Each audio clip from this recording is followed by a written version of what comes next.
Have you ever sat by the phone waiting for it to ring? Or maybe you've marked the calendar, counting down the days until your kids or grandkids promise to visit, only for life to get in the way and suddenly those plans disappear? If that's ever happened to you, I want you to know, you're not alone. So many of us, especially as we get older, start to feel like we're not as much of a priority to our families as we once were. And that can hurt. But here's the truth. Your happiness doesn't have to depend on anyone else's schedule. You can create joy, fulfillment, and meaning on your own terms, starting today. So if you've ever felt overlooked, lonely, or just a little forgotten, this video is for you. We're going to talk about 3 powerful ways to take back your happiness and live life fully, no waiting required. Now, before we dive in, I want to say something important. This isn't about blaming your family. Life gets busy, kids have careers, grandkids have school, and sometimes visits just don't happen as often as we'd like. But that doesn't mean you have to sit around feeling sad. You deserve joy, connection, and excitement at every age. So let's talk about how to make that happen. The first way to find joy on your own terms? Rediscover what makes you happy. Think about it. How much of your life was spent taking care of others? Raising kids, working jobs, managing households, and somewhere along the way maybe you set aside the things that used to light you up. Well, now's the time to bring them back. Maybe you loved painting but haven't picked up a brush in years. Or perhaps you used to dance, garden, or even write poetry. Whatever it is, those passions still live inside you, they're just waiting for you to invite them back into your life. I'll never forget a woman named Margaret who told me she hadn't played piano since she was a young mother. 50 years later, she finally bought a used keyboard, and within weeks she was playing her favorite songs again. She said it felt like reuniting with an old friend. And the best part? She didn't do it for anyone else. She did it purely for herself. That's the key here. This isn't about impressing your family or filling some obligation. It's about giving yourself permission to enjoy your own company, your own interests, and your own life. So here's what I want you to do. Grab a piece of paper and write down 3 things you used to love doing, or 3 things you've always wanted to try. Then pick one and take a small step toward it this week. Sign up for a class at the community center, order a beginner's kit online, or just spend an hour exploring that hobby. You might be surprised how much joy it brings you. Now, rediscovering old passions is a wonderful start, but what about building new connections? Because here's the thing. While we can't force our families to visit more often, we can surround ourselves with people who appreciate us right now. And that brings me to the second way to find joy. Create your own community. Whether it's joining a club, volunteering, or even striking up conversations at the local coffee shop, there are so many ways to meet people who share your interests. And the beautiful part? These friendships often blossom because they're built on mutual enjoyment, not just obligation. But we'll dive deeper into that in just a moment.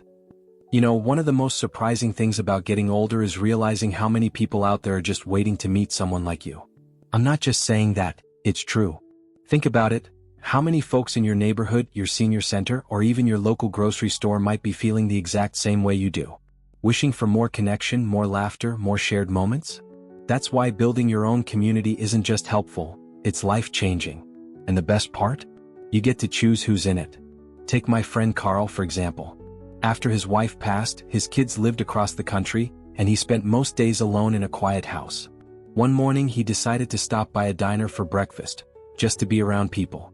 He struck up a conversation with the waitress, who mentioned a weekly chess group at the library.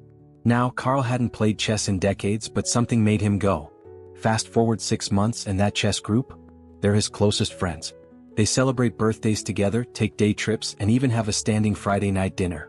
Carl told me, "I thought my best days were behind me, but these people? They made me feel alive again."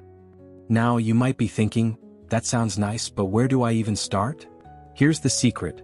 You don't have to join a dozen clubs or force yourself into awkward situations. Start small. Smile at someone in line at the pharmacy. Compliment a neighbor's garden. Ask the person next to you at the senior center what they're reading. These tiny moments can turn into friendships, but only if you let them. And if you're not sure where to meet people, try this.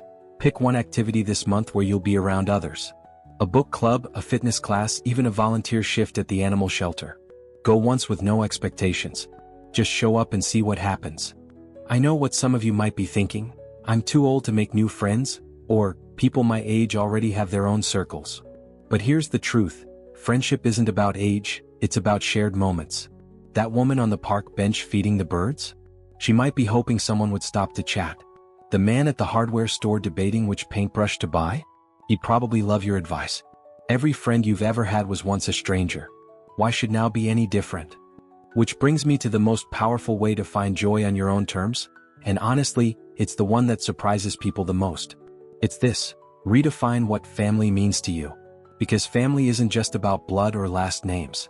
It's about who shows up for you, and who you choose to show up for in return.